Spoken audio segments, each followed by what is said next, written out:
ইয়াতে মানে আমাৰ এইটো ষ্টাফ কোৱাৰ্টাৰ হয়। আজি এইটো 15-20 বছৰ ধৰি এই অৱস্থাতে আছে। ইয়াতে আমাৰ কোনো ষ্টাফেও থাকিব নোৱাৰে। ইয়াতে নাইট গাৰ্ড আছে, নাইট গাৰ্ড বাহিৰতে থাকে। মানে ইয়াতে এটা প্ৰব্লেম আছে, হাতীৰো প্ৰব্লেম আছে। ক'ত এওঁলোক যদি কিবা লেট্ৰিন লাগে ক'ত যাব, ক'ত ই কৰিব, ষ্টাফবিলাক খুব কষ্ট কৰি আছে। আমি বহুবাৰ ইঞ্জিনিয়াৰ SDO ছাৰক আমি জনাইছোঁ।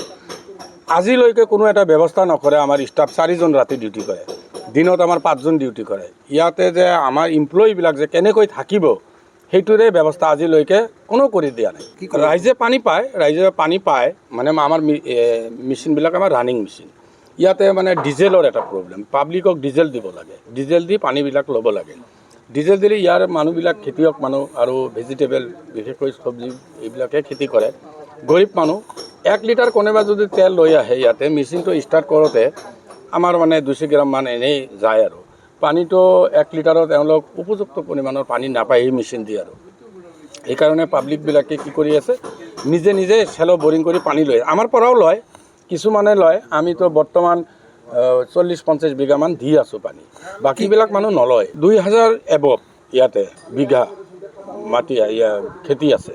কিন্তু আমি যদি 3টা মেচিন ষ্টাৰ্ট কৰোঁ তো পানী আমি এভেইলেবল পানী দিব পাৰিম। কিন্তু ডিজেলৰ প্ৰব্লেম, ডিজেলটো চৰকাৰেতো ডিজেল নিদিয়ে, তো পাব্লিকে কিনিব লাগে। এতিয়াতো কোনো কামেই নাই ইয়াতে ছাৰ, কোনো কামেই নাই। ৰাইজে যদি পানী নাপায়, আমাৰ চাকৰিটোহে ৰাইজক পাব্লিক ছাৰ্ভেণ্ট, আমি পাব্লিকৰ কাৰণে পানী যদি আমি দিব নোৱাৰোঁ তেনেহ'লে ইয়াতে চাকৰি কৰি আমাৰ কোনো লাভেই নাই।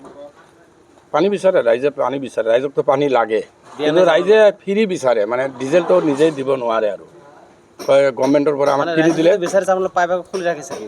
পাইপ খুলি ৰাখিছে, মানে কি মেচিনটো অলপ বেয়া হৈছে। এইটো ৰিপেয়াৰিঙৰ কাৰণে আমি বহুতবাৰ ৰিকুৱাৰমেণ্ট দিছোঁ, মই নিজেই দিছোঁ, মই নিজে ছাইট ইনচাৰ্জ হয়, মই দিছোঁ। এতিয়া কণ্ট্ৰেক্টৰ আহিছে, ৰিপেয়াৰিং কৰি আছে, দিব আৰু এক সপ্তাহৰ ভিতৰতে এইটো অ'কে হৈ যাব।